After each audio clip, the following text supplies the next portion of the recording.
So, sekian lama menghilang. Hari ni aku datang dengan berambut biru. Kali ni aku ada dekat Frizzy Barber Seremban Sendayan. Aku nak suruh diorang ni gunting rambut aku, try buat fade baru. Tengok hasil tangan budak Seremban macam mana. On top ke tak on top? Ulama. Dari segi setup kedai pun boleh tahan on top. Oi, mana budak kau?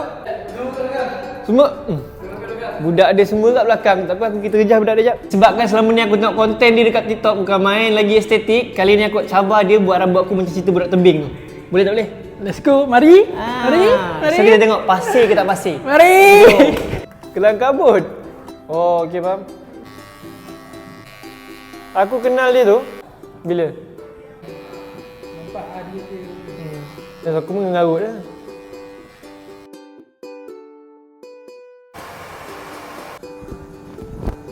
On top kan, macam budak tebing.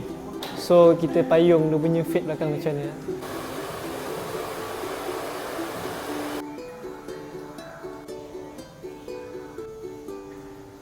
Kalau korang rasa korang nak dapat fade macam aku buat ni and hairstyle macam aku buat ni, kau boleh datang kat Frizzy Barber dekat Sendayan. Kau boleh jumpa Colby dengan tim-tim dia ni. Ni taper tengah buat. Belum siap lagi dah nampak dia punya fade. Jangan tight sangat lah.